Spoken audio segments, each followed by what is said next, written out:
Ok, bueno, vamos a comenzar.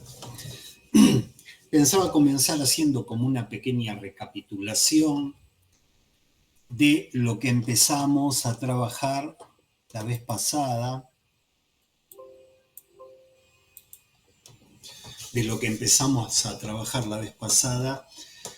en relación a la noción de semblante.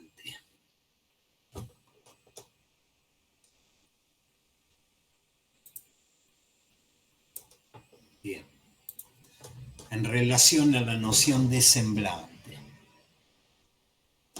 Perdón, les pido disculpas, pero admitir. Bien, y habíamos habíamos empezado a trabajar algunas cuestiones, por ejemplo, que el semblante es un elemento simbólico imaginario que opera sobre lo real, que tiene una operatividad sobre lo real.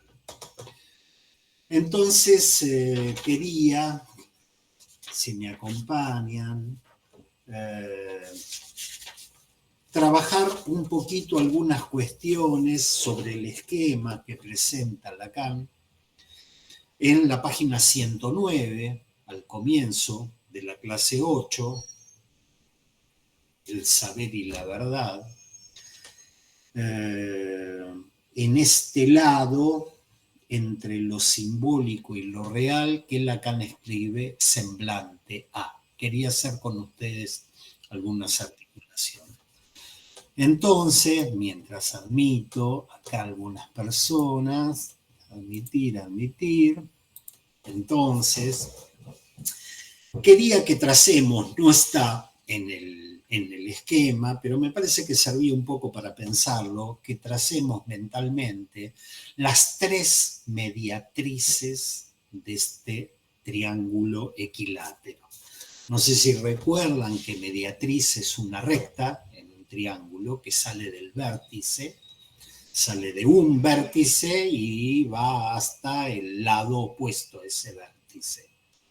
Es decir, una línea recta que iría desde el vértice imaginario y llegaría a la mitad del lado definido entre el vértice simbólico y real, una línea recta, una mediatriz que sale del vértice real y llega a la mitad del lado definido entre los vértices simbólico e imaginario, y el tercero. Tres líneas mediatrices. Cada una de esas líneas mediatrices va a tocar algunos elementos de este esquema.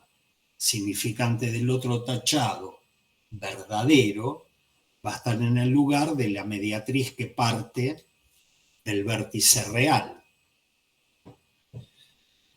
De la mediatriz que parte del vértice simbólico vamos a encontrar realidad, gran phi, y de la que parte de lo imaginario vamos a encontrar semblante a. Me tienen que tener un poco de paciencia, pero esta noción de semblante la tenemos que ir construyendo despacio. ¿Sí?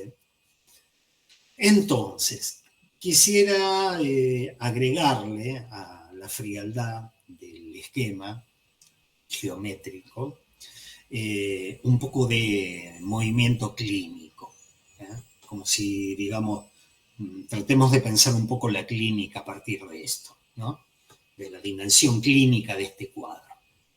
Nosotros partiríamos del vértice simbólico, cada uno de nosotros en el dispositivo analítico partiríamos del vértice simbólico, entendiendo el vértice simbólico como la relación del sujeto con el significante.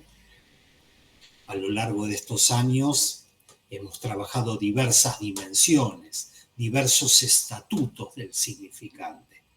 El último que trabajamos era Lalande, ¿no? Pues todas estas clases que hemos trabajado en Lalande. Bueno, pues bien, ponemos en el vértice simbólico la relación del sujeto con el significante y queremos dirigirnos hacia lo real. La práctica analítica se define no como una hermenéutica, no como una hermenéutica, no como una práctica que intenta determinar una significación oculta, sino como una práctica que intenta asir, aprehender un real. ¿Sí? Entonces cada uno de nosotros diríamos, como herederos de Freud que somos, con un aparato simbólico tratamos de apresar un real. ¿Cómo se llama el aparato simbólico? Complejo de Edipo, complejo de castración, etcétera, etcétera. Diferentes estructuras que planteó Freud y que Lacan dice esto deviene de la relación del sujeto con el lenguaje. Entonces, partiendo del vértice simbólico, de la relación del sujeto con el lenguaje, intentamos captar algo, un real, que es un real de goce. ¿Sí? Este es nuestro laburo, visto desde este triángulo. ¿Sí? Ahora bien, primera cuestión. Cuando yo digo partimos de lo simbólico, ya implica cierta discrecionalidad. Ya implica cierto acto de lectura donde yo lo tomo de esa manera. Podría tomarlo de otra, lo tomo de esa manera. Es un acto discrecional. Elijo partir de ahí. ¿Por qué elijo partir de ahí? Porque este esquema es un esquema dinámico. O sea, está dibujado en un papel y lo vemos así quietito. Pero tenemos que tratar de pensarlo dinámicamente.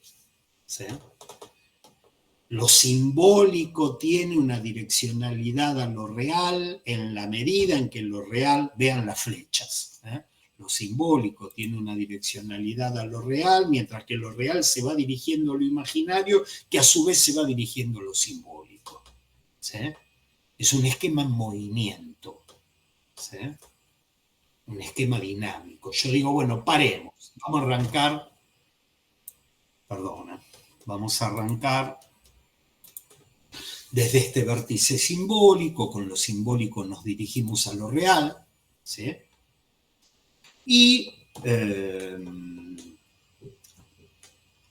queremos acceder a lo real, y queremos acceder a lo real porque me manejo en cierto plano imaginario, porque esa vacuola que hay en el medio, esa bolsa que hay en el medio, que tiene la J de jouissance, ¿sí?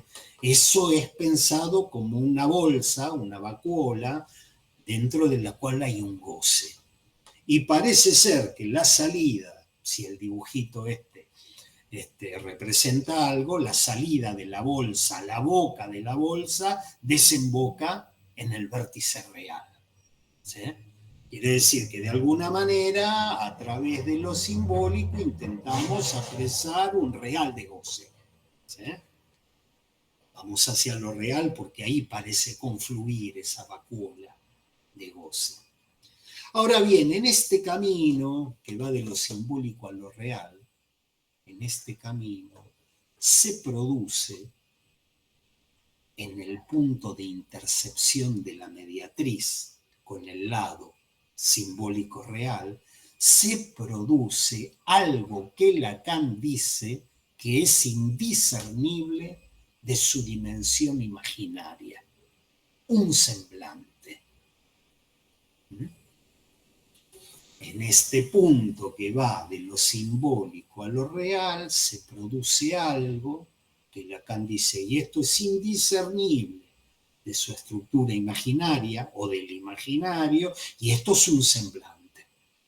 Primera cuestión, todavía estoy en el campo de las aproximaciones. Primera cuestión, no podemos pensar los registros en una relación dual. Porque si yo de lo simbólico a lo real se me va a producir algo que es indiscernible de su dimensión imaginaria, si de lo simbólico voy a lo real y se me va a producir algo indiscernible de su dimensión imaginaria, ya tengo los tres registros en juego. No tengo una relación dual de registros. ¿Ok? De la misma manera que sería, viendo acá el esquema, si de lo real voy a lo imaginario, pues bien, de lo real a lo imaginario tal vez se me produzca algo, que es la realidad, y la realidad es simbólica. Entonces, otra vez, en una relación que parecería dual, va a haber un elemento que corresponde al otro registro. ¿Sí? O sea, es un triángulo si uno lo mira así, digamos, con un ojo cerrado, pero si lo mira con los dos ojos, es una relación más complicada. Digo, en geometría uno dice el lado AB, no dice el lado AB condicionado por el lado C.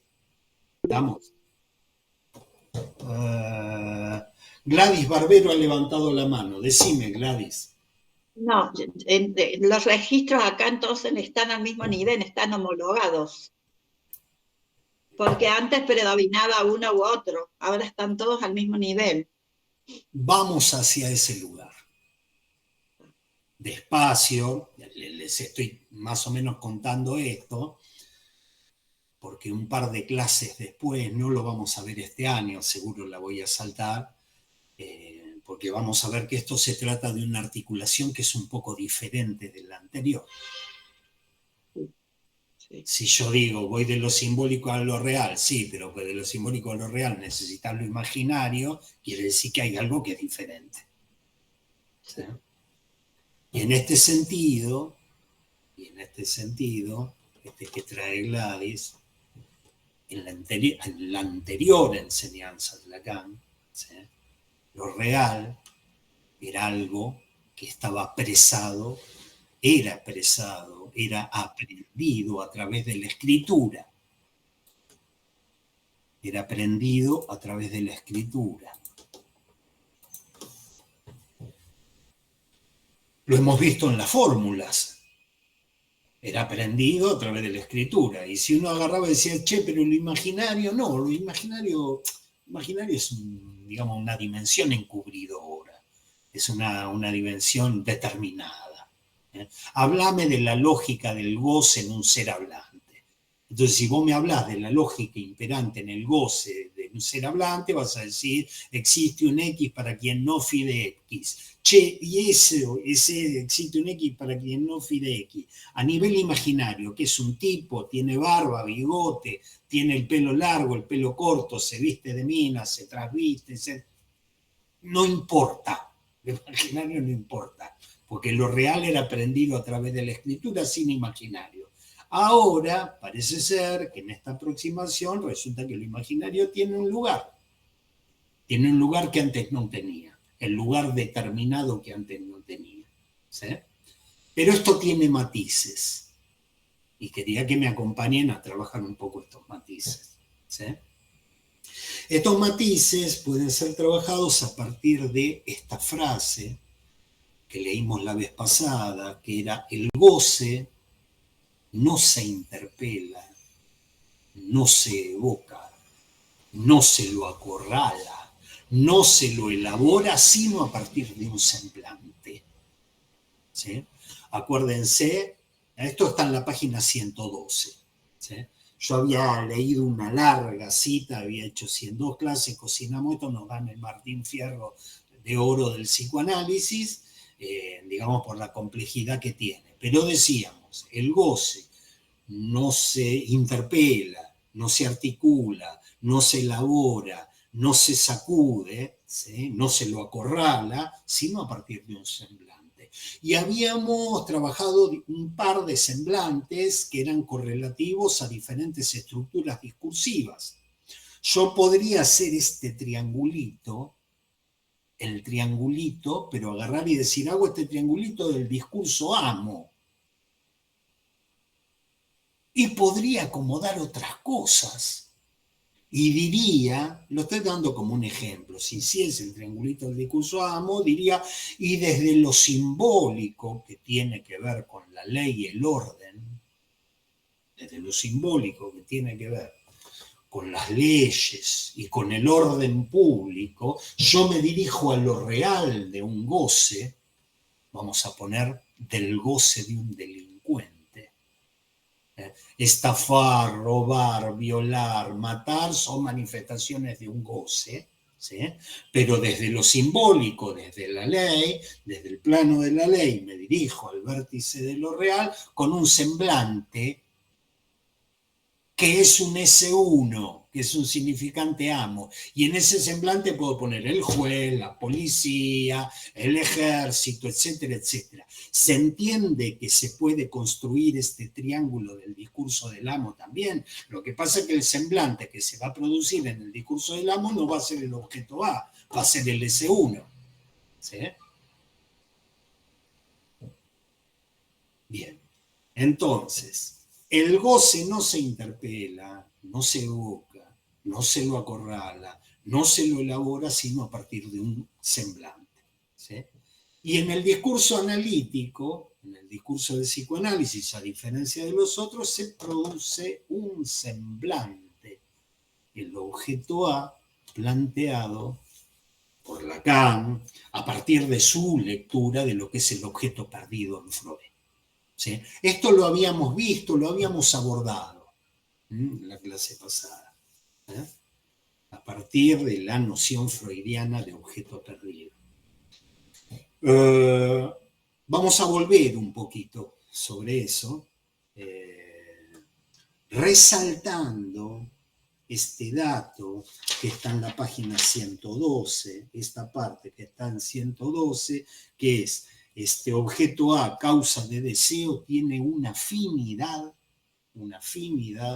con su envoltura imaginaria. Tiene una afinidad con su envoltura imaginaria. Si saltásemos de discurso, podríamos decir, y el S1 es un semblante que tiene una afinidad con su envoltura imaginaria. Un cana tiene que ser un tipo así, bien machote, con un machete así, el palito de abollar ideas, ¿no? Se decía, no puede ser un cana que tenga una imagen, digamos, muy debilucha, porque tiene que dar la envoltura imaginaria a un S1, ¿no? A un significante amo. ¿Okay? Lo mismo para el discurso universitario que yo traía la otra vez con la visita al médico. Si uno va al médico y el médico está todo fané y descangallado, está todo, te atiende medio borracho, falopeado, qué sé yo, y está todo mal, uno dice la envoltura imaginaria de este semblante que encarna el S2 en el lugar del amo no está funcionando. ¿Se entiende? Bien, ¿no? Entonces, es indiscernible, hay una afinidad del A y su envoltura imaginaria. Y acá tenemos un temita, porque hay una cuestión de método. Yo he tenido con ustedes desde el 2020, he seguido una cuestión de método que era avanzar clase por clase, tratando de no saber lo que viene después. Yo sé que me traiciono muchas veces y digo no, porque después se va a hablar de topología de nudos y qué sé yo, me traiciono, pero la idea era vez por vez ir avanzando, ¿sí? Sin saber lo que viene después. Pero a veces la progresión de lo que uno viene laburando, la progresión que uno trae, hace resonar lo anterior de manera novedosa. ¿Sí? A veces la progresión misma te lleva a que lo anterior que estuviste trabajando empiece a resonar de otra manera. Yo les contaba la vez pasada que a mí esto me había llevado a pensar en la posibilidad de hacer como una especie de historia del objeto A.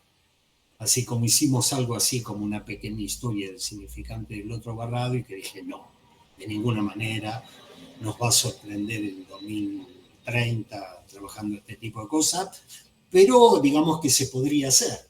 Y si uno le hiciese, ¿no? Si uno le hiciese, quedaría de manera palmaria, quedaría graficado de manera palmaria, que a medida que progresa en este seminario se nota bien claro que el objeto A, lo que uno llamaría la función del objeto A, el objeto A en este seminario siempre ha sido pensado y planteado y presentado desde el plano imaginario. Uno cuando mira el triangulito y se pone a trabajar la lógica del triangulito, dice, che, esto me lo dijo antes y se me escapó la tortuga, porque antes me lo había anticipado. La afinidad del A con su envoltura imaginaria, lo indiscernible del A del plano imaginario. ¿Por qué? Porque lo presentó desde el plano imaginario. Les voy a dar un par de lugares para ubicarlo y me voy a traicionar porque dije no vuelvo a una carta de Almor, no vuelvo. Cerré el capítulo, lo quemé, corté las hojas y las tiré, tengo que volver. ¿Sí? Página 100. Fíjense ustedes en la página 100, donde Lacan dice con todas las letras, hacia el final de la página 100, el fin de nuestra enseñanza, en tanto persigue lo que puede decirse y enunciarse del discurso analítico, el fin de nuestra, ni más ni menos, porque esta frase la hemos trabajado, el fin de nuestra enseñanza. En tanto que nuestra enseñanza persigue qué es lo que puede decirse desde el discurso analítico, el fin es disociar pequeño a, el objeto A, de gran A, del gran otro. A chiquita de A grande. ¿Sí? El fin de nuestra enseñanza es disociar el A, objeto A, y el gran otro, reduciendo el primero a lo que concierne a lo imaginario y el otro a lo que concierne a lo simbólico. O sea, lo dijo de una manera palmaria, muchacho, el fin de nuestra enseñanza es disociar A de A. ¿Y de dónde viene el objeto? Es de lo imaginario. Yo no quise volver a la clase cuando hemos trabajado esto a ver qué vuelta le había encontrado para no ver esto.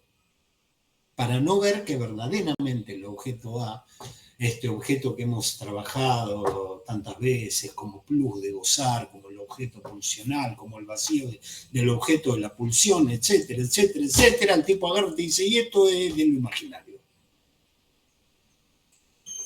Corta la bocha. Es algo que tiene que ver con lo imaginario, como el otro tiene que ver con lo simbólico. Y si miran en la página 112, que es una frase que ya hemos leído en la clase pasada, pero paciencia les pido. Vamos, la leo de nuevo. ¿Sí? La leo de nuevo.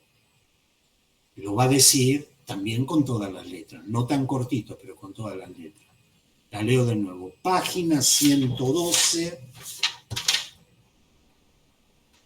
Página 112, segundo parágrafo. ¿Sí? Dice así, la voy a leer como la traduje yo. El goce no se interpela, no se evoca, no se lo acorrala, no se lo elabora, sino a partir de un semblante. El amor se dirige al semblante. Y si el otro, si el gran otro, si el otro, si lo otro, se alcanza juntándose con el A, causa del deseo, si gran A se alcanza juntándose, adjuntándose con el A, causa del deseo, esto es lo que estuvimos viendo en tantas clases que yo les contaba, lo que es la otreidad, lo que es la otreidad para el sujeto. Esa otreidad no es más que algo construido alrededor del A. ¿Sí? Lo que es el gran otro, la otreidad que quieran, la otreidad del partener sexual como la otreidad de la humanidad o de la concepción que tengo de las mujeres o cualquier cosa que pueda funcionar como otreidad. ¿Sí?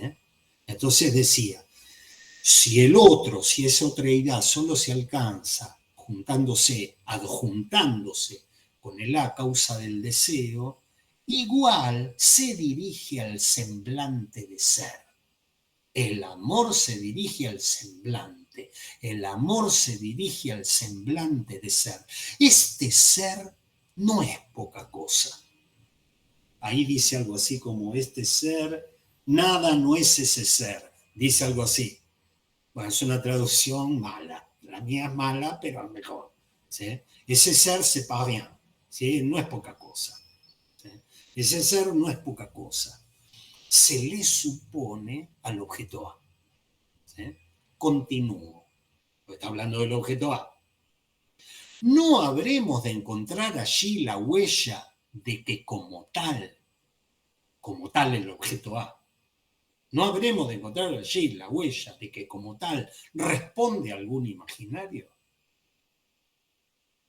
Solo con la vestimenta de la imagen de sí, que viene a envolver el objeto causa de deseo, solo con la vestimenta de la imagen de sí, que viene a envolver el objeto causa de deseo, suele sostenerse la relación objetal.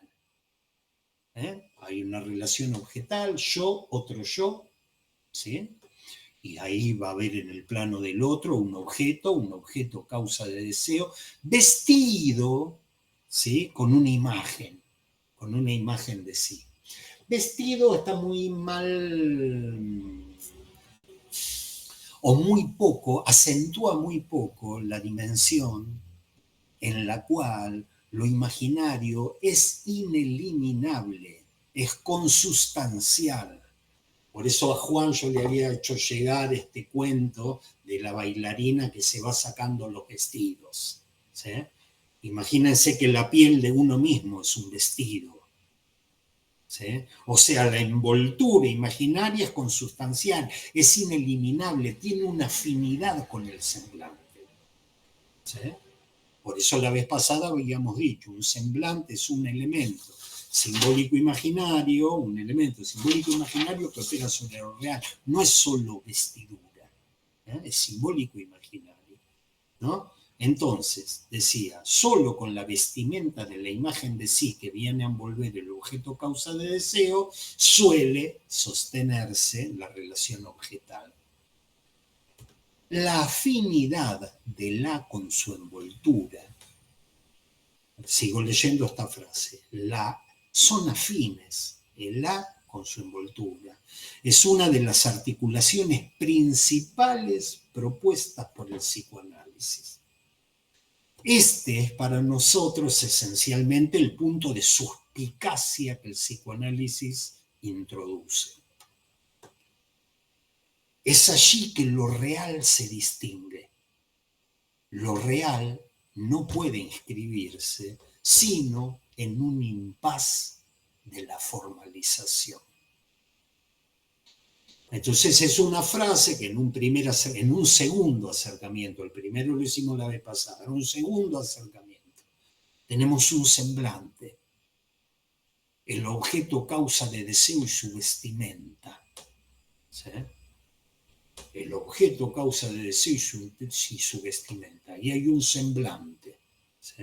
En la medida en que se revista de esta vestimenta, en la medida en que se articule con un gran otro, uno dirá, ese es el ser, es lo que para mí figura como una otredad, es lo que para mí existe como una otredad, pero está ocultando un objeto que es el objeto causa del deseo. En las viejas clases, me acuerdo que yo había puesto, el amor se dirige al semblante, lo había puesto de otra manera, había puesto las canciones de la hinchada de San Lorenzo. Porque San Lorenzo de Almagro, para el hincha de San Lorenzo de Almagro, es algo que tiene valor de ser, es mi otredad. Te amo, Ciclón.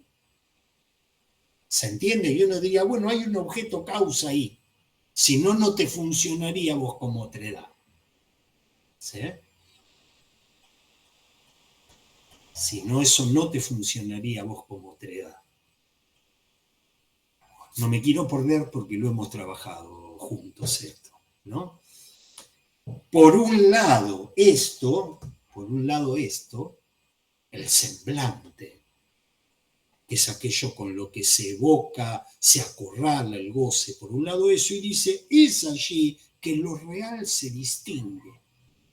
Y cuando uno va siguiendo la frasecita, a ver dónde nos manda con este real, dice, lo real no puede escribirse sino en un impas de la formalización. Uno dice, me está hablando de otra cosa. Veníamos con el semblante, veníamos con su envoltura imaginaria, pero me dice, sí, pero lo real no es eso. Esto, en nuestro pequeño triangulito, digo triangulito es este esquema, ¿sí? Está diferenciando el lugar donde dice semblante A,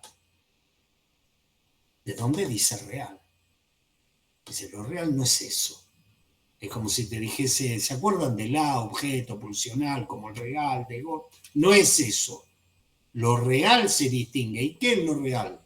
Jacobo Lacan, ¿qué es lo real? Es algo que se inscribe, y se inscribe en un defecto de la formalización, en una falla de la formalización, ¿sí? En un impas, en un sin salida, en un imposible de la formalización. Vamos a tratar de trabajar esto hoy.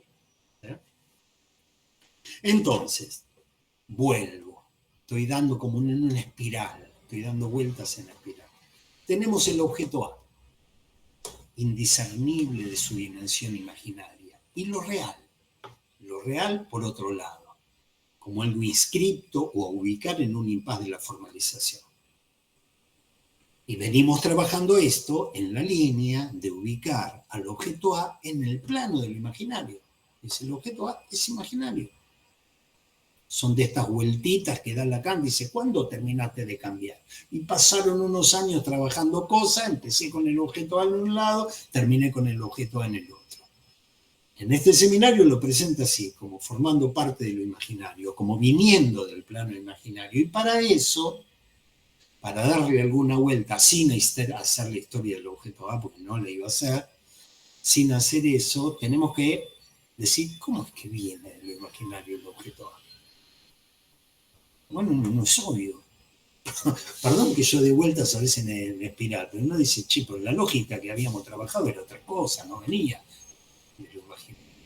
Y sin embargo, Lacan, de alguna manera, en las primeras elaboraciones lacanianas, en sus primeras elaboraciones, sobre el objeto, efectivamente ubica al objeto del deseo o al objeto causa de deseo, sin llamarlo objeto causa de deseo, en el plano imaginario. Lacan no llega al objeto causa de deseo por algún tipo de relación entre el sujeto de la estructura del lenguaje y la estructura del lenguaje. No es analizando al sujeto de la estructura del lenguaje y la estructura del lenguaje que llegó al objeto A, no llegó a eso, llegó a eso trabajando el estadio del espejo. ¿Sí? Y en el estadio del espejo la relación imaginaria o relación especular, el plano imaginario o relación especular, de ahí saca el objeto, lo que después se va a llamar objeto causa de deseo. ¿Sí? Me pareció que para tratar de transmitírselo lo menos, iba a decir lo menos barrocamente, nos vamos a ir arrimando al barroco, ¿sí? De una manera poco barroca, de una manera lo más sencillo que yo puedo, era tratar de ubicar, porque estamos tratando de ubicar el objeto A en lo imaginario, en estas elaboraciones que podemos pensar a partir de la fórmula el deseo es el deseo del otro. ¿Ah?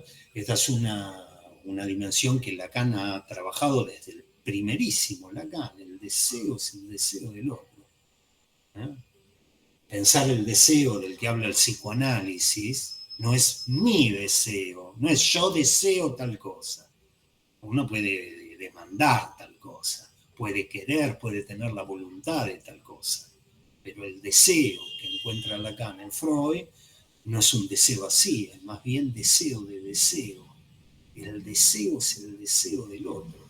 El deseo en la neurosis, he dado 1000 ejemplos a lo largo del tiempo, es el que va al restaurante y le pregunta al de al lado, ¿vos qué vas a pedir?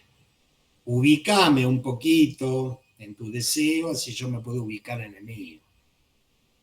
Che, me dijeron que hay unos cursos, ¿cuál te parece que está bueno? ¿Por qué? Porque uno ubica algo ahí en el otro. El deseo es el deseo del otro. No puedo encontrar la respuesta, la pregunta, por el deseo que habito. Ya no digo mi deseo. Por el deseo que habito, sino preguntándole al otro. Sino ubicándome en relación al deseo del otro. Esto tiene muchas maneras de leerlo, pero aquí, digamos, no he escuchado en mi trabajo clínico poca gente que dice, y se me fueron las ganas de estar con tal persona cuando comprobé que no me deseaba. Y si no me siento deseade, hay algo que me descoloca como deseante. Y uno dice, pero ¿qué tiene que ver? Y tiene que ver, porque el deseo es el deseo del otro. Y lo que deseo, deseo del otro. ¿Sí? Ahora, el deseo es el deseo del otro, la fórmula, el deseo del otro, uno la puede leer en diferentes planos. Yo recuerdo que hace tiempo, hace un 2020, creo que 2021, algo de esto introduje a partir de alguna de las preguntas de ustedes, o de alguien que en este momento ya no participa más. ¿Sí? El deseo es el deseo del otro, yo lo puedo leer en diferentes planos. Y un plano en el que lo puedo leer es a nivel del plano imaginario. ¿Sí? En el plano imaginario, en la relación especular. ¿Sí? Y a nivel de la relación imaginaria, a nivel del plano especular, el deseo, que es el deseo del otro, debe entenderse como el objeto del deseo es el objeto del deseo del otro. ¿Cómo leo yo el deseo es el deseo del otro? Lo leo así. El objeto del deseo es el objeto del deseo del otro. Me gustaría que imaginen, para empezar, que imaginen a dos hermanitos, ¿sí? Vamos a poner dos hermanitos, o un nenito que nos lleva a la plaza al arenero. ¿Sí? Si el deseo es el deseo del otro, en el plano imaginario de estos dos hermanitos, o del nene que llevas al arenero y hay otro nene, el objeto del deseo va a ser el objeto del deseo del otro. ¿Por qué? Porque en la relación imaginaria, en el plano especular, el objeto está en el campo del otro, del pequeño otro, del semejante, del otro. Lo digo en francés porque otro en francés empieza con A, autre. ¿Sí? Por eso Lacan usa la A. ¿Okay? El objeto del deseo está en el plano del pequeño otro, de ese otro especular. Él tiene el objeto del deseo. Y si el deseo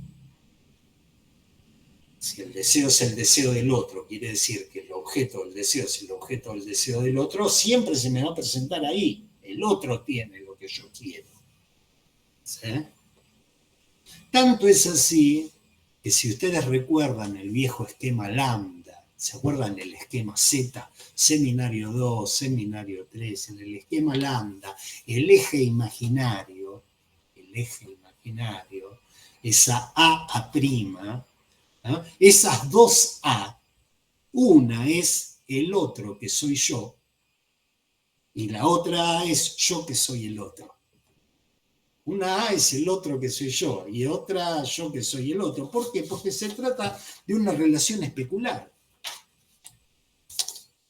Se trata de una relación especular. ¿Sí? El otro es mi propio reflejo en el espejo, pero a la vez es el lugar en el que me constituyo por identificación especular. ¿Sí? Vamos a forzar un poquito el ejemplo, pero para que se den una idea. Uno podría decir, no, yo soy yo, eso es mi imagen en el espejo, pero podría venir Wallon, Henri Wallon, el del Estadio del Espejo. Wallon es el que trabajó el transitivismo infantil. Y te puede decir, no, pues, flaco, vos sos el resultado de eso, porque vos te has identificado esa imagen especular. Uno podría decir, no, yo soy yo, eso es mi imagen. Y Wallon y Lacan te dicen, no, vos sos el resultado de la identificación con eso. Por eso ese tipo que cruza por allá enfrente, ¿sí? Es el otro que soy yo, en el plano especular, en el plano imaginario. ¿Sí? Y yo soy el otro. ¿No? Este es el Lacan del Estadio del Espejo. ¿Sí? Que van a encontrar, por eso lo nombré a Henri Wallon, francés, que Lacan leyó bastante en su primera época, que tiene 7, 8 textos publicados, y hay ideas de lo que eran los poetas como Rimbaud. ¿Sí? Fue toda una época. Yo soy el otro, o yo soy lo otro, j'ai l'autre, moi c'est l'autre, yo soy el otro. ¿Sí? O sea, hay ideas de la psicología, pero también ideas de algunos poetas que Lacan tomaba y decía, che, hay algo que es el estadio del espejo donde esto empieza a funcionar. ¿Sí? ¿Y qué es en rigor de verdad? Es un periodo de indiferenciación. Es un periodo de... Insisto, les pido disculpas si es un poco aburrido el tema, pero tenemos que ubicar el objeto A como objeto perdido. Y lo tenemos que ubicar en el plano imaginario, así que tenemos que dar una vuelta con esto. ¿Sí?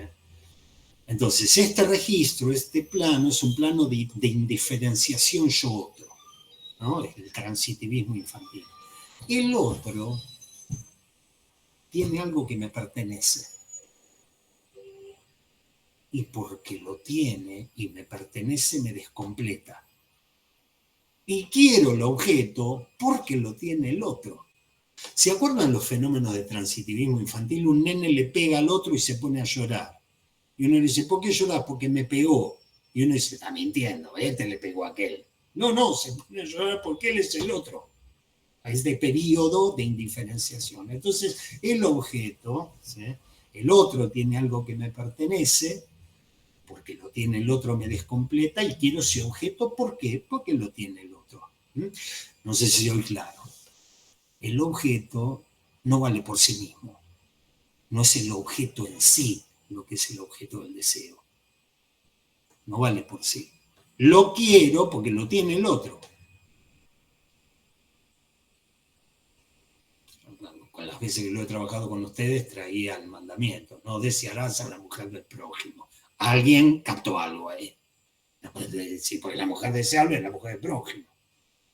No la mía, la del prójimo. ¿Sí?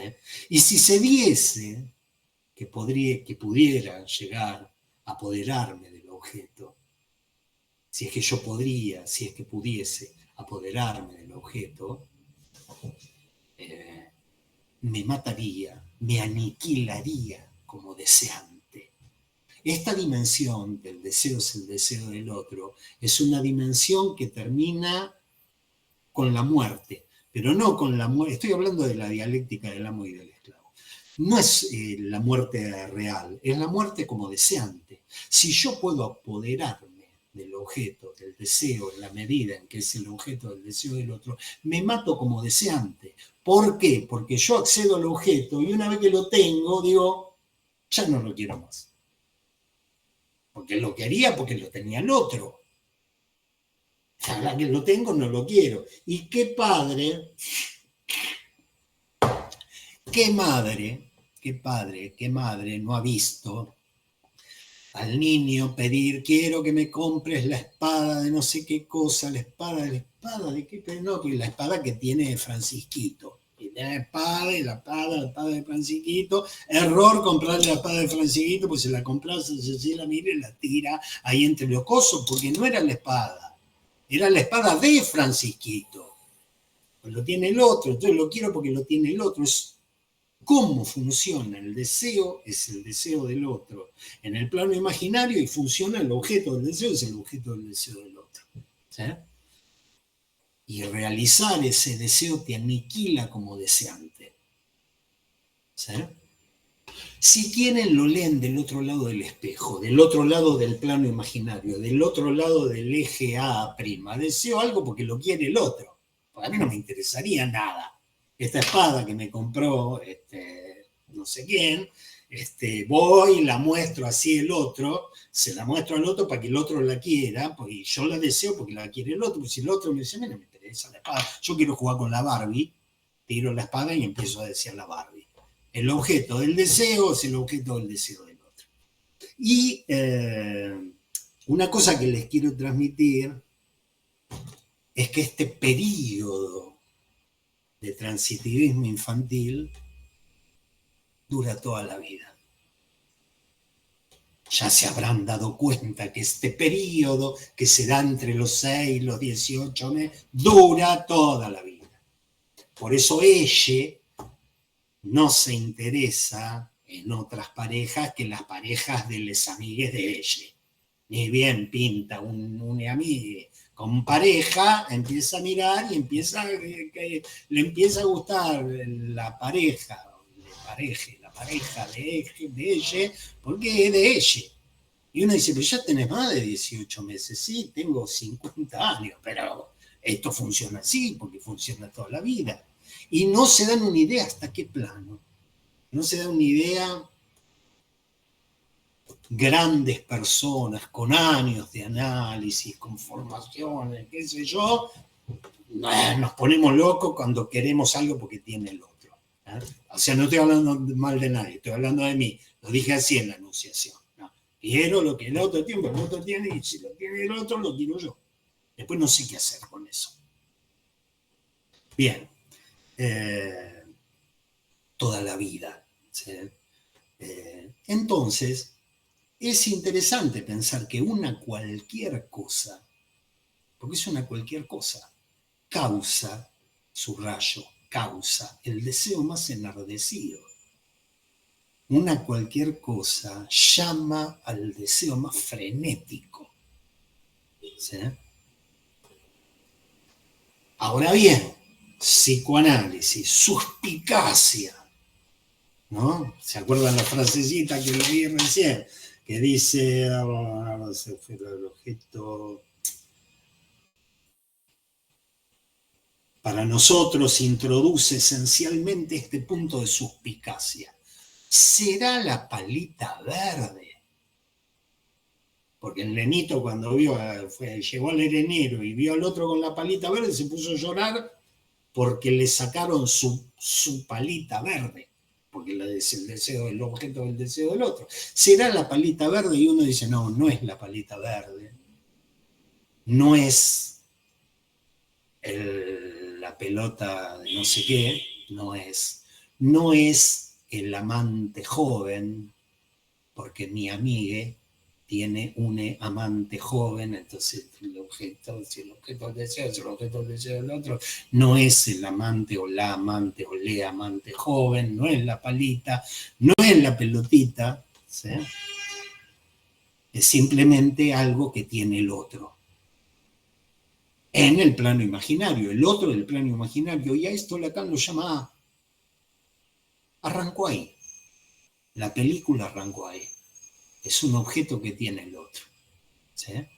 Y es un objeto que tiene sus vicisitudes, porque yo ya les dije, en el plano imaginario esto funciona así toda la vida, pero Lacan te va a decir, sí, pero la gente no vive solo en el plano imaginario, porque después pasan otras cosas. Estoy hablando del Estadio del Espejo y los 3 tiempos del Edipo. Estoy hablando de esa época. Por eso dije, hay que ir para aquel lado. ¿Sí? Lacan tenía la idea de que eso empieza a funcionar de otra manera. Eso que no tiene salida, porque voy a estar toda la vida envidiando lo del otro, ¿sí? O teniéndolo, pero me mato como decía antes. Digo, no sé qué quiero, no sé qué quiero. ¿Sí?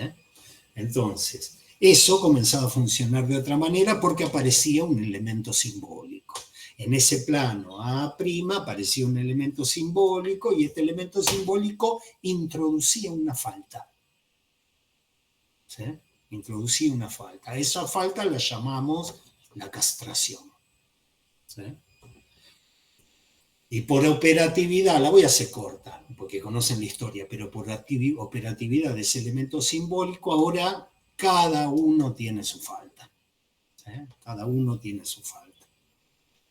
Aquí ponemos este elemento simbólico, vamos a poner el viejo psicoanálisis, es el padre que viene y reparte castraciones.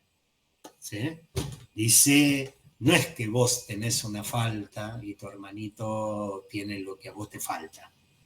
Entonces el deseo siempre va a tener que ser el objeto del hermanito. Vos tenés una falta y tu hermanito tiene la suya.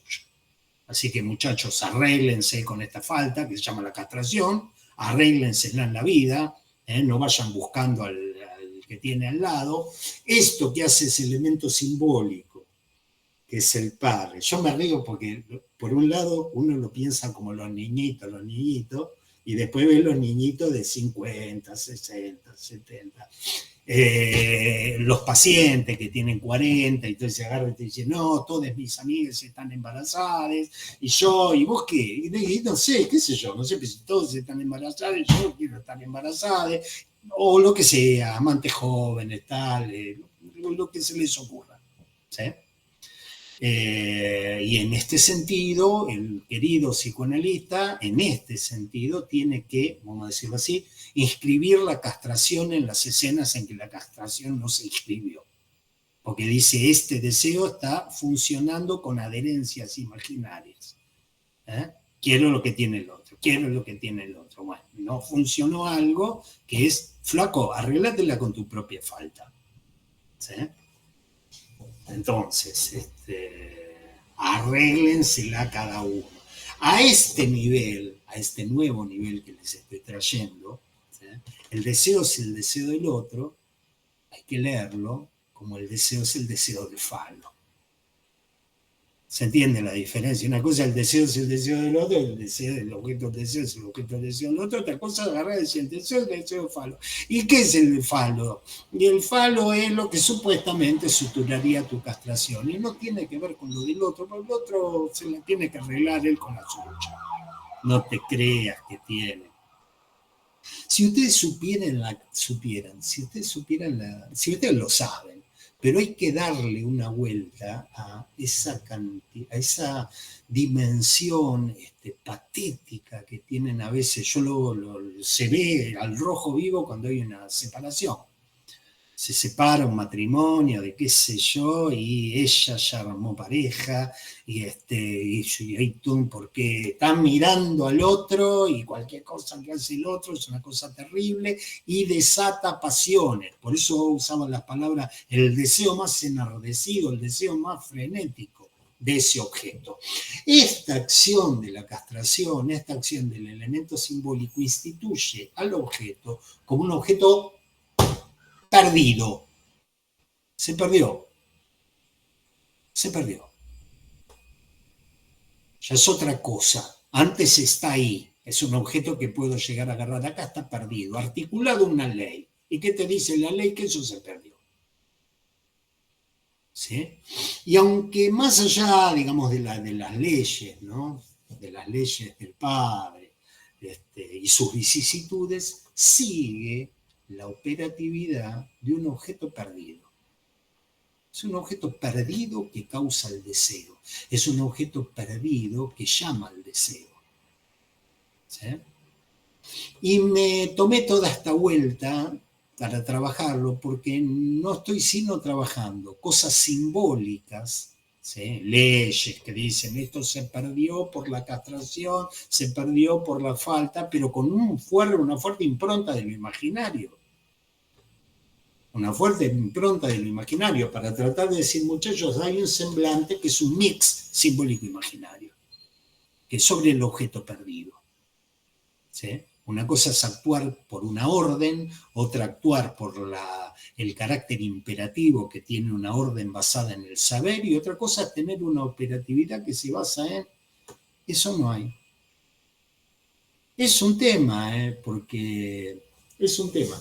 Ya vamos a ir viendo cuántos y cuántos temas se pueden reunir alrededor de alguien que encarne de alguna manera eso no hay. ¿Sí? Entonces, un objeto perdido, simbólico, imaginario, que llama al deseo. Que llama al deseo. Entonces, vuelvo, otra vuelta de espiral. Volver cortito a esta frase de la página 112, que ya repetí 400 veces. El goce no se interpela, no se evoca, no se lo acorrala, no se lo elabora sino a partir de un semblante. Esta es página 112, el goce solo se interpela, se evoca, se acosa, dice, está bien, se acosa o elabora a partir de un semblante. En la frase no nos dice que a lo real del goce se accede a través de un semblante. No nos está diciendo que lo real del goce se accede a través de un semblante. Al goce se lo interpela, se lo evoca, se lo acorrala, no se accede a eso. ¿Sí? quiero tratar de retorizar un poco, que quiere decir que arranqué de lo simbólico y voy a llegar a lo real, porque alguien podría decir, ¿y llegaste a lo real? Y no, acá no dice que se llega a lo real, dice que uno lo interpela, lo sacude, le hace cosquillas, seminario 17, lo sacude, lo interpela, lo evoca, pero no dice que se accede a él. Y en este sentido, quería proponerles a lo real del goce, fíjense cómo estoy usando, ¿no? Real, estoy mirando un vértice, goce, estoy mirando donde desemboca la vacuola, ¿sí? Quería que tratemos de pensar lo real del goce como inalcanzable. Estamos en un seminario, que es un seminario donde el chabón agarró, imagínense que tiene 4 clases por delante y tira la toalla. Esto es Sanko, es todavía, y dale, me estoy cansando, muchachos, hace 20 años que vengo empujando acá, girando la manivela, y resulta que voy a tener que empezar a arrancar de otro lugar, porque desde donde lo estoy pensando ahora no es alcanzable. Lo puedo evocar, lo puedo interpelar, lo puedo elaborar, pero no puedo entrar ahí, no llego. ¿Sí? Acuérdense qué cosas hemos armado en estos últimos 4 años, ¿no? El goce radicalmente otro, la otredad, lo que existe en otro lugar y que no se puede llegar a eso. Estamos hablando de esto, no llego. ¿Sí? En este sentido, lo real del goce es inalcanzable, o dicho de otra manera. Solo lo alcanzamos con un operador, un semblante, que a su vez nos marca un límite. Es inalcanzable, o solo lo alcanzamos con un operador, son 2 maneras de decir. Lo alcanzamos a hacer cosquilla, a evocarlo, a interpelarlo, a cuestionarlo, ¿sí? Con algo que nos marca a su vez un límite. ¿Sí? Esto que lo trae del objeto A, uno podría verdaderamente hacerlo funcionar en el triángulo del discurso del amo. Porque el amo, la policía en general dice una ley o pone a funcionar una ley y no vayan a creer con que la policía ande dando vuelta por ahí, la gente cumple la ley, la gente cumple 3 carajos la ley. O sea, viene una orden y después tiene que venir otra orden y después tiene que venir otra orden y después tiene que venir otra orden. No es que se accede, lo interpelás de cierta manera, agarrar y decir, estafá, violás, qué sé yo, se me encana, pero hay que constantemente ejercerlo eso. ¿Sí? Entonces, en nuestro discurso, en el discurso analítico, no se accede al goce. Se lo evoca, se lo interpela, se lo sacude, se le hace coquilla, pero no se accede. Entonces quería proponerle unas frases que tienen el carácter de lo condicional. Pues una frase que yo escribía y decía, vamos a ver si más adelante hay que borrarlas, cambiarlas, trabajarlas. Les propongo algunas. Les propongo pensar que en el psicoanálisis, cada vez que con lo simbólico me dirija a un real, me voy a topar con un elemento que tiene una operatividad sobre ese real de goce, pero me marca un límite. Llegaré a un simbólico imaginario de goce. O sea, no va a ser un carozo de goce. Va a ser una articulación simbólico-imaginaria de goce. ¿Sí? Insisto, después lo podemos tachar. Pero si a cada vez que me dirija a lo real no lo voy a alcanzar, ¿sí? Me voy a topar con un elemento que tiene una operatividad sobre el goce, me marca un límite, llegaré a una especie bien, entre comillas, simbólico imaginario de goce, o dicho con otras palabras, con una teoría simbólica, llegaré a un imaginario de goce. Con una teoría simbólica, llegaré a un imaginario de goce. Che, ¿ese imaginario de goce es lo real del goce? No, lo real del goce, eso no se alcanza, pero para mí no tengo un imaginario de ese goce. ¿Se entiende? posta, tómenlo como de quien viene, lo podemos llegar a cambiar. Pero yo estoy agarrando y diciendo, voy de lo simbólico, voy a lo real y me encuentro con un mix simbólico imaginario que labura sobre el goce. ¿Sí? Es como una vestidura de lo real, no es lo real. ¿Sí? Un imaginario de goce.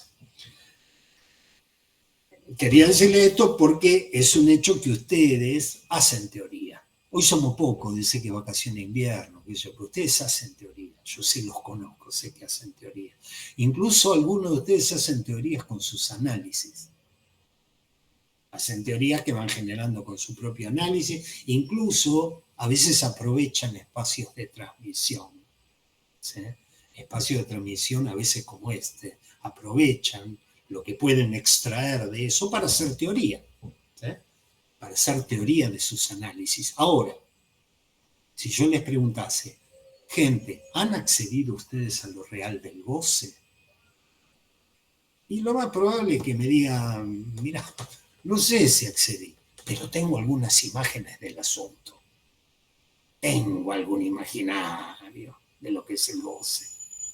He hecho una teoría y tengo un poco algo imaginario. Por eso digo un imaginario de goce. Y de hecho, siempre que hablamos de goce, del primer capítulo de este seminario, él y ella en la catrera, hoy pongamos ella y ella en la catrera, ¿sí? Cada vez que hablamos de goce usamos imágenes, es decir, usamos envolturas imaginarias de goce, ¿sí? Esas envolturas imaginarias para nosotros van desde el Marqués de Sade, 120 jornadas de Sodoma y Gomorra, Justine, Juliet, Filosofía en el Tocador, hasta el goce de Santa Teresa de Jesús, San Juan de la Cruz. Usamos imágenes. Se nos queman los papeles a nivel... se nos queman los papeles. Tenemos que usar imágenes. Hasta la tos de Dora. ¿No? Entonces decían, tos de Dora, sí, un fantasma de Felatio. ¿Sí? Son imágenes. ¿Sí? Entonces quería marcar este límite, en primer lugar. Es un límite. En el acceso a lo real te vas a quedar medio ahí agarrado de un semblante. ¿Es lo real del goce? Es un mix simbólico imaginario que tiene cierta operatividad sobre el goce. ¿Es lo real del goce? Y no. A eso no se accede. Punto 1. ¿Sí? Ahora, ¿qué se puede saber sobre lo real del goce? ¿Sí? En este clima de encore, en este clima de todavía, en este clima de aún, en este clima del tipo que le está poniendo un poco más, un poco más, un poco más, pero resulta que no llega. ¿Sí? ¿Qué les presenta? ¿Qué se puede saber de ese real de goce más allá del semblante? ¿Sí? Para Lacan hay todavía, subrayo, todavía, porque en algún momento va a empezar con los nuditos, para Lacan hay todavía un recurso para dar cuenta de lo real del goce, que es la formalización lógica. ¿Sí? Una formalización que se sostiene de la escritura. Por eso quise leer este parágrafo, aunque sea largo, hacer que quepa lo último. Ahí se distingue lo real. Lo real no puede inscribirse sino en un impas de la formalización. ¿Sí? El con me parece una mala traducción. ¿Eh? Ahí se distingue lo real. Lo real no puede inscribirse sino en un impas de la formalización. ¿Sí? Porque es lo que nos permitiría saber sobre lo real de goce. En una formalización, pero no en cualquier parte de la formalización, sino en un impas de la formalización. ¿Sí? Empecemos. Toda formalización en tanto tal es una formalización lógica. La formalización lógica se sostiene sí, solo sí, en la escritura. a diferencia de la lógica aristotélica, silogística, todos los hombres son mortales, ¿no? Toda esta cosa que era retórica, que tenía un sentido, ¿no? Aristóteles no podía decir todos los patos son blancos y no hay ningún pato. ¿Cómo decir todo lo que si no hay ningún pato? Bueno, todos los patos son, bueno, en la lógica proposicional no hay ningún pato y uno puede decir es verdad que todos los patos son blancos, mostrame donde hay un negro. Y uno dice, no, che, me estás tomando. Por eso yo lo convoqué en su momento a Esteban Stringa, porque a mí me pone muy nerviosa esa gente.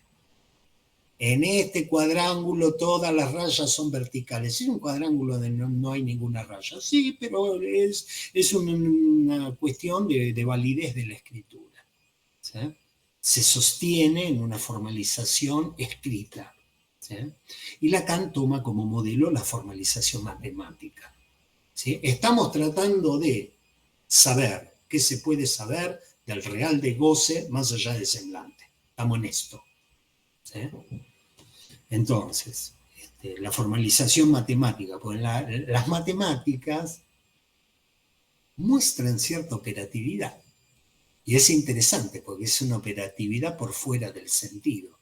A mí me pone extremadamente nervioso cuando dicen cuánto es raíz cuadrada de -1 por 3 a la novena. Me pone nervioso. ¿Y eso qué quiere decir? Mira, no quiere decir nada, pero uno puede operar con esto. Puede operar, puede hacer cálculos. ¿Sí? La lógica es la ciencia de lo real, decía Lacan. Y tenía como una fe religiosa en ese tipo de operatividad, siempre y cuando saliese del plano del sentido. Pues nos metemos en el plano del sentido y ya eso empieza a ser discutible. ¿Más qué pato si no hay ningún pato ahí? ¿Ok? Entonces, la formalización matemática, porque muestra una operatividad por fuera del sentido. La lógica proposicional, la matemática, te muestran operaciones por fuera del sentido. ¿Qué quiere decir que 2 más 2 son 4? ¿Qué quiere decir raíz cuadrada de -1? ¿Qué quiere decir? Uno puede decir, mira, yo entiendo, 2 más 2 son 4, 2 más 2 no son 6, entiendo. Pero ¿qué quiere decir 2 más 2? Y no, loco, es algo que no se mueve en el plano del sentido. Por eso Lacan usa la palabra significancia. Lean la última parte del punto 1. No voy a entrar en esto porque si no, no terminamos más. Por eso Lacan dice, es por fuera del sentido, es una operatividad con la significancia. Hemos entendido la significancia como la capacidad de producir significado, pero no el significado. 2 más 2 son 4, lo entendés. ¿Qué quiere decir eso? Eso no quiere decir nada. 2 más 2 son 4. ¿Sí? Lo mismo en la lógica proposicional. Si A es verdadero, entonces B es verdadero. ¿Qué es A? ¿Qué es B? No, no importa qué es A y qué es B. Lo que te estoy transmitiendo es la operatividad de que si A es verdadero, entonces B es verdadero, y esto está en unas tablas de la implicación. ¿Y eso qué quiere decir? No quiere decir nada. Se opera con eso. ¿Ok? A nivel del sentido, no dan nada. ¿Sí? Uno entiende, pero ¿qué quiere decir? No quiere decir nada. Ahora bien, toda formalización tiene impas. Me voy a apurar un poco para no tenerlo tanto. Toda formalización tiene impas. ¿Sí? Tiene puntos sin salida. ¿Sí? Yo creo que con ustedes les comenté de un diálogo que tuve con una niñita que a la sazón tenía 5 años. Y que vino del jardín de infante a mostrarme orgullosa y engreída que había aprendido a sumar y a restar. Creo que les conté la anécdota. Una chiquita que vino del jardín, después de sumarse, restarse, sumar, y tenía 4 botones. Entonces me decía, a ver, decime una cuenta. 1 más 1. Ponía 2 botones, 1, 2, 2. 2 más 1. Ponía 2 botones, después ponía 1, 3. 3 menos 1, ponía 3, sacaba 1, 2. 2 menos 1, ponía 2, sacaba 1, 1. Y le digo, 1 menos 2. Tendrían que haber visto la cara de esa chica. Fue un momento donde uno captó una pequeña manifestación de angustia. 1 menos 2. una pequeña manifestación de angustia. No se puede, no se puede, y yo que en ese momento oficiaba de gran otro, cada uno tiene el gran otro que puede, yo que oficiaba de gran otro me decía, ¿cómo es esto? Por favor, dame cuenta de cómo 1 menos 2, no se puede, pero angustiada. ¿Sí? Lo que muestra que yo también tengo mi maldad, no soy una buena persona, puedo llegar a ser bastante turro, llegada la ocasión. ¿Sí? Lo cierto es que, fíjense que en este punto de impas hay algo del cuerpo que se articula. Hay algo del cuerpo que responde. No es algo obvio que en un impas de lo simbólico se articule el cuerpo. Es como si yo barajase un mazo de 40 naipes y falte el 3 de oro, y cada vez que pasamos en algo que falta el 3 de oro, ahí se articula el cuerpo como angustia. ¿Se entiende? No es una cosa evidente decir que algo se puede articular en el punto de impas de un sistema simbólico. ¿Sí? Estos impas que señalan puntos de imposibilidad.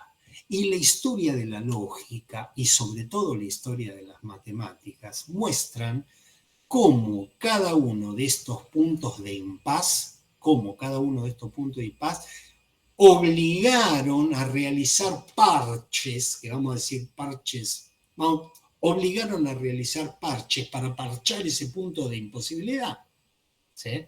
A alguno se le ocurrió los números negativos. Alguien podría haber agarrado y decir, ¿cuánto es 1 menos 2?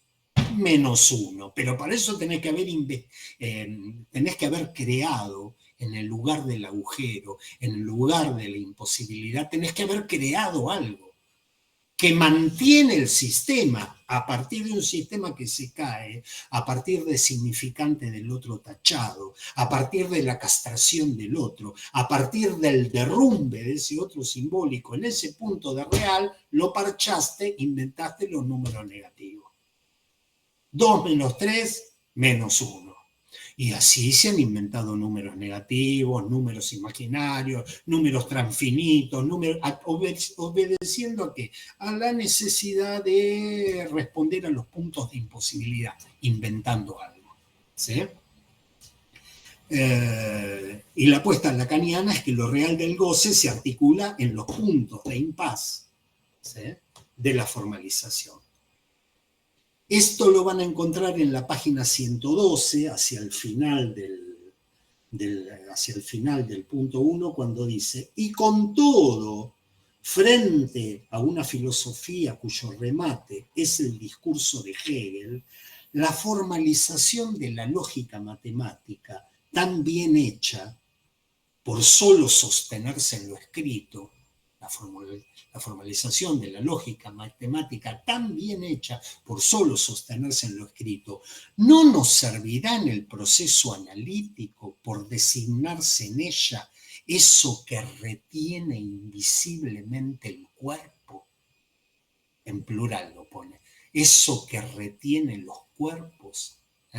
Nos está diciendo con todas las palabras que si hay algo que engancha nuestro cuerpo en una formalización, es el punto en donde la formalización fracasa.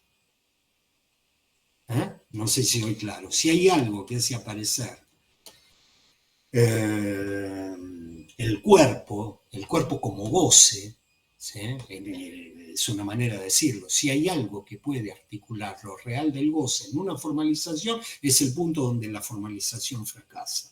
¿Sí? Lo real no puede inscribirse sino en un impas de la formalización. Y es en estos puntos que lo real del goce de los cuerpos se articula. Esto queda muy lindo en el plano de las matemáticas, pero yo a ustedes que no los conozco lo suficiente, como para saber que en ustedes también hay ciertos puntos de imposible. Ustedes andan por la vida haciendo 1 más 2, 2 más 3, 500.000 menos 490.000 y todo anda bien. Andan, hasta que se confrontan con un punto de imposibilidad. Y yo sé que cuando se confronta con ese punto de imposibilidad, aparece el cuerpo, aparece lo real del goce. En este caso bajo la modalidad de la angustia. Entonces uno, en vez de agarrar y decir, gran otro, explícame por qué 1 menos 2 es imposible, van a un analista y le dicen, explícame por qué 500.000 menos 450.000 o menos 500. Ahí se me jugó, digamos, un lapsus linguae, porque quería restar 450.000 a medio millón, eso se puede. No, el tema no es que si se puede, el tema es cuando no se puede, cuando es imposible. Ese punto de imposible, ese punto de imposibilidad, esto es clínico. ¿Sí? El otro día estaba hablando con alguien que dice 500 más 300 más 800 y todo está bien, pero todo está terriblemente bien. Pero le tienen que hacer una resonancia magnética y tiene que entrar en un resonador de cabeza. No sé, alguna vez ustedes entró dentro de un resonador magnético. Hacerse una resonancia magnética y dice 3 menos 4. 3 menos 4, 3 menos 4, toma Valium, anestesia general, pues no le quieren dar anestesia general, lo mandaron a un psicoanalista y el tipo viene y dice 3 menos 4. Yo no puedo estar en un espacio cerrado. ¿Sí? Ahí hay algo, un oscuro real de goce. Y en este sentido, quiero terminar con esto, con una imagen que nos da Lacan, porque vieron que se pone imaginario el tipo. El tipo se pone, ¿no? En un momento donde lo real se atrapa por la letra, dice yo, nos regala el tema de cómo se articularía lo real de goce, y nos trae la imagen de la araña y la tela. Es simpática la araña y la tela. ¿Cómo se articula lo real de goce? ¿Qué podemos saber? Y el tipo dice, miren la araña y la tela. ¿Sí? Porque la araña, haciendo su tela, es la imagen de un goce que emana del cuerpo. Ustedes saben cómo hace la tela de araña. Del vientre de la araña sale un fluido. Vieron que finamente cuando dicen la gente ha fornicado con tal, dice, ha habido un intercambio de fluidos. O sea, los fluidos nos sirven a veces para imaginarizar un poco el goce. Pues bien, del vientre de la araña sale un fluido, es la imagen de un goce que emana del cuerpo, y que constituye la realidad de la araña. Vamos a suponer que la araña en su tela, la tela es la realidad de la araña. Es el mundo de la araña, es el simbólico de la araña. ¿Sí? El vientre de la araña, jugando a ver con la cama, vamos a jugar, lo vamos a poner en mitad del triángulo. En mitad del triángulo esta vacuola la vamos a llamar el vientre de la araña.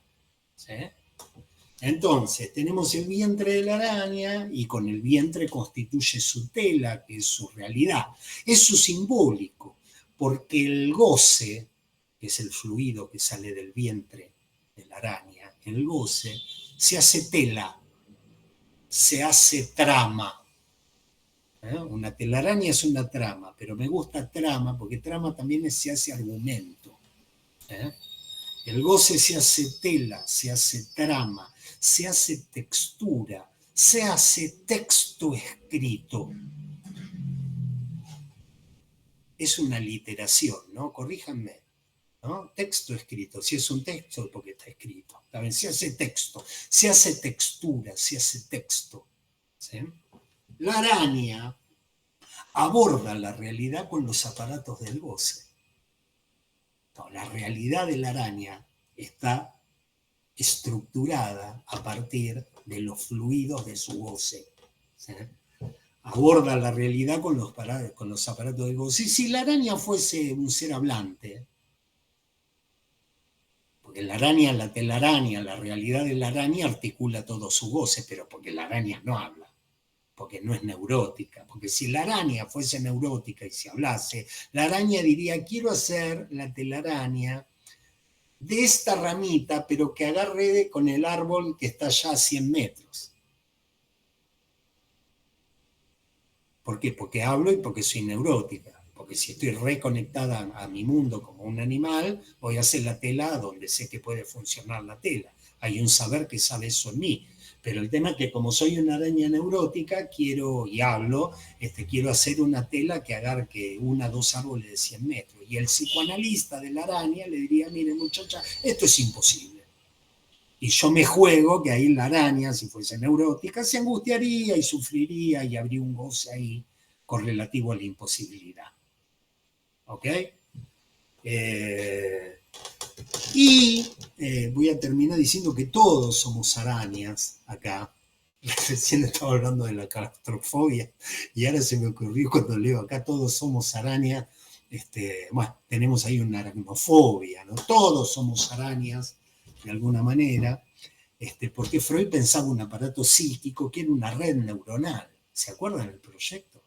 Es de esto que está hablando Lacan. Él te dice la araña, uno se pierde porque se queda pegado. Pero Freud decía que el aparato psíquico es una red neuronal, es una tela de araña que distribuye un quantum energético. Fíjense Lacan cómo toma el proyecto, la carta, ya no me acuerdo si era cuál era el manuscrito K, dice es una araña tejiendo la tela, ¿viste? En vez de decir una constelación neuronal o cadena significante, es una telaraña, pero sí es una telaraña que se inscribe con goce, porque la araña aborda la realidad con los aparatos de goce. ¿Sí? Y en esa red en la que corre, vuelvo a Freud, el quantum libidinal, en esa red hay caminos facilitados, otros bloqueados, hay agujeros que constituyen imposibles, porque se arman no, porque son filamentos que se cortaron por una sobrecarga energética que Freud llamaba trauma. Es decir, hay imposibles. ¿Por qué hincho un poco con esto? Porque es una manera de pensar que hay un goce que se articula y llega a lo simbólico. ¿Sí? Hay un goce de la araña que se articula y llega a lo simbólico,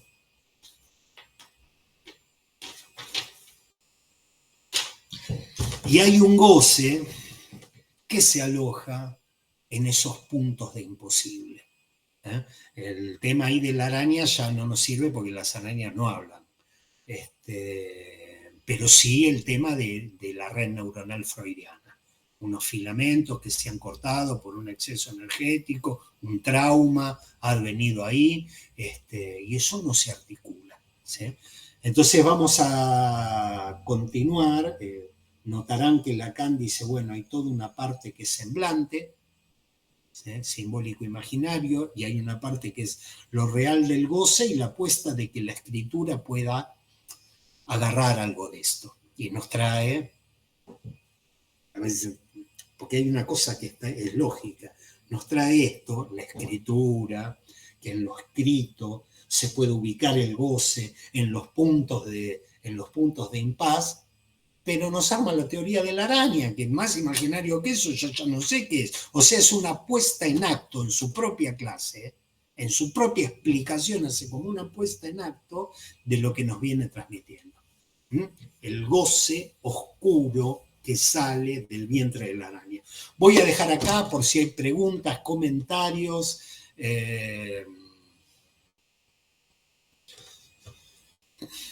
Se me hizo un poco tarde, se hizo un poco tarde porque quería terminar con la araña. Preguntas, comentarios, Gladys Barbero, María de los Ángeles Morana han levantado el dedo. Bien, en ese orden. Gladys Barbero y María de los Ángeles. No sin antes agradecerles a María Pérez, Adriana Pérez Fournier y a Daniela Nieto que se contactaron conmigo por la cuestión que les conté de el teatro leído de Line Me Amas. ¿Sí? El tema, les quería contar que un par de jóvenes actores se enteraron, gente que de alguna manera está vinculada con el asunto, y les gustó la idea. Y entonces dice, pará, armame el texto, ¿no? ¿Sí? Y ponemos un iPhone y filmamos el teatro leído. Entonces, todavía le estoy dando vueltas, pero igual le agradezco a Nieto y a Pérez Fournier el hecho de haberse animado. Ya vamos a ubicar algo para laburar juntos. Bien, Barbero y María de los Ángeles.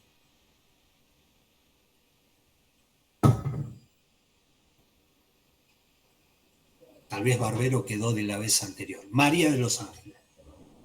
Ah, bueno, te perdí. Gladys, ¿vas a hablar? No, yo iba a decir algo más del objeto A, ¿no? Bueno, que tiene que ver con la pulsión, como todos sabemos, y que también tiene que ver con la psicosis, cuando el objeto A no está velado, que dice que se guarda en el bolsillo. Y bueno, él se acerca al psicótico, no sé, en la mirada, en la voz, eso iba a decir. Bien. Gracias, Roberto. Bueno, es esta última parte de lo que nos has traído hoy me ayudó a poder poner en palabras una cuestión que me venía rondando en los dos últimos encuentros. Cuando empiezas a hablar del 1 menos 2 y aparece ahí la invención. ¿Qué era lo que me venía rondando? Y que hoy puedo como ponerle palabras, porque nosotros habíamos estado hablando en las clases anteriores del inconsciente, como produce, digamos, este descifrado constantemente, tratando de descifrar, de producir sentidos y llegando siempre a un punto de imposibilidad. Pero la pregunta que me venía haciendo allí, digamos, donde Freud trabaja todas estas cuestiones de que no hay representación en el inconsciente del genital femenino, de que la pulsión es autoerótica, es parcial, y que entonces Lacan lo lleva a su axioma, la relación sexual, pues que no la hay, en fin. Y decíamos que cuando decíamos, ¿no? Entonces el inconsciente da palos de ciego tratando de descifrar, pero me preguntaba, bueno, ¿y si no hay esos palos de ciego, entonces cómo puede haber la invención? No sé si lo llevo demasiadamente lejos, pero ¿cómo puede haber la literatura? ¿Cómo puede haber el arte? Si no hay estas diferentes maneras, incluso los palos de ciego frente al trauma, frente a los agujeros. Bueno, eso era, Roberto. Bien. ¿Qué es un palo de ciego? Que no da, no pega donde es. Que disvaría, digámoslo así, ¿no? Ajá. Desvaría. Desvaría, sí. Bien. Bien. Bueno, a ver, de lo que escuché de Gladys, esto tiene, digamos, tiene su dificultad. Tiene su dificultad. Porque si yo me hago una teoría donde el real de goce, el carozo de goce de la experiencia analítica, es el objeto A, y el objeto A tiene que estar ubicado en relación a cierta ley, tiene que ser el fruto de toda una serie de operatorias, como para que yo diga, bien, y hay una localización del goce conforme determinada ley, cuyo agente es tal y cual, y qué sé yo. Entonces diré que se trata de una estructura neurótica. ¿Sí?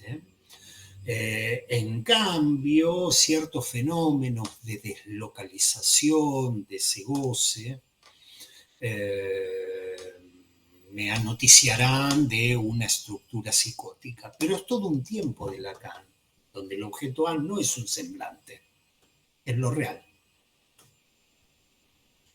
Entonces decime qué relación tenés con lo real, tenés una relación mediatizada por una ley, donde rige la castración, donde, bueno, entonces habrá cierta cuestión neurótica. Y si no operó un elemento simbólico, ese objeto A va a estar deslocalizado, y aparecerá positivizado como mirada, como por todo, pero es toda la época del objeto A como real.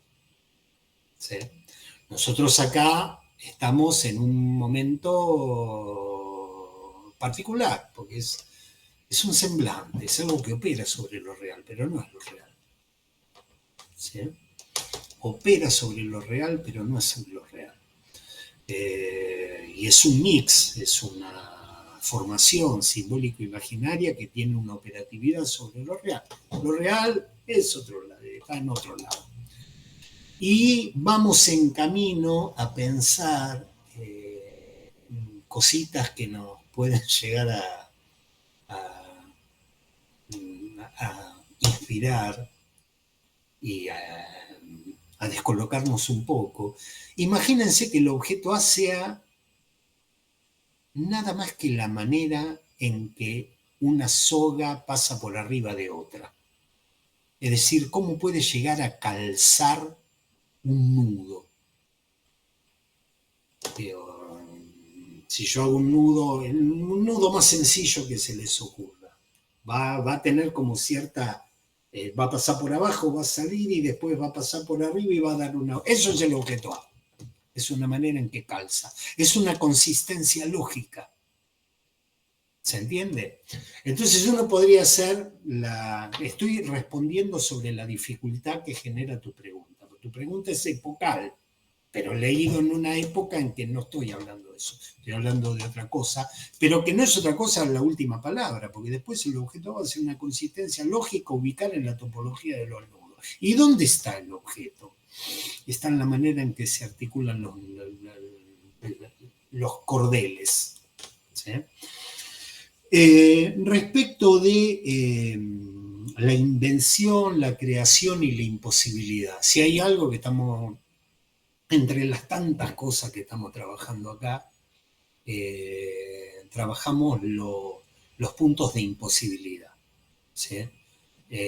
Por eso Adriana Pérez Fournier, que decía, digamos, el inconsciente es un boludo, a fin de cuentas, o lo decía de alguna manera así, porque estamos bordeando aquello que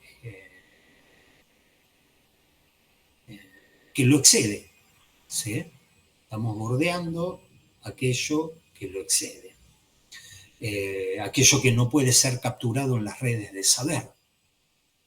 ¿Sí? Ahora bien, de aquello que no puede ser capturado en las redes del saber, el inconsciente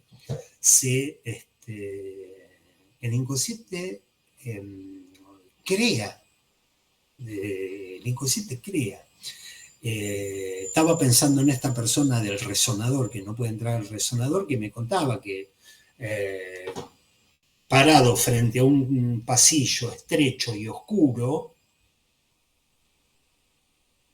en la oscuridad, uno decía, bueno, no se ve nada, no hay nada. ¡No! En la oscuridad hay algo, ¿sí? Hay algo que no lo creé yo, desde mi voluntad. ¿Sí? Hay algo, hay eso, que en la vida de todos ustedes está, no me cabe duda. Era la puerta entreabierta del ropero, que se veía medio oscuro, cuando ustedes estaban acostados, era, digamos, el pozo que se veía cuando uno se arrimaba. ¿Sí? Y uno podría decir, che, ahí no hay nada, ahí hay vacío. Sí, hay vacío. Anda a preguntarle al inconsciente lo que hizo con ese vacío. Y empieza a fabricar cosas. y empieza a fabricar los monstruos. Por eso las películas de terror, en la época que yo las veía, porque me gustaban mucho, el peor terror era cuando no te mostraban cuál era el objeto de terror, porque ahí te dejaban librado tu propia cabeza, y en tu propia cabeza te dejaban librado tus marcas de goce. Entonces, la mujer araña, miren lo que miren, les doy pasto para que me saquen el cuero. La mujer araña, digamos, una cosa. El beso de la mujer araña. Claro, de la mujer araña, digamos, como que está ahí en la oscuridad, acechando, la digo en chiste, ¿no? Pero, y efectivamente, a partir de lo que no hay, eso hay que releer en algún momento otra vez, la ética, ¿no? El seminario 7. Cómo se construye ex nihilo. Como el inconsciente, a partir de los vacíos, de los agujeros y de la falta, construye las cosas más horribles y las más bellas. O uno cree que lo hace uno y dice qué capo que soy, o uno cree que lo hace algo en uno. Bien, no sé si estarán respondidas las dos respuestas, pero las dos preguntas, pero es lo que me evocaba. Sí, gracias. ¿Alguna otra pregunta, alguna cuestión, comentario? Si no las hay, tenía la idea de la que desistí de vernos el miércoles que viene, porque va a haber 2 semanas que yo no voy a estar, pero me he dado cuenta que no puedo, que no voy a hacer tiempo para vernos en 3, entre otras actividades, así que nos vamos a ver recién el 4º miércoles de agosto. El 4º miércoles de agosto, que es el 23, ahí nos vemos. Gente, les mando un saludo grande. Los que han estado de vacaciones, espero lo hayan disfrutado, y los que no, espero que tengan. Les mando un beso. Muchas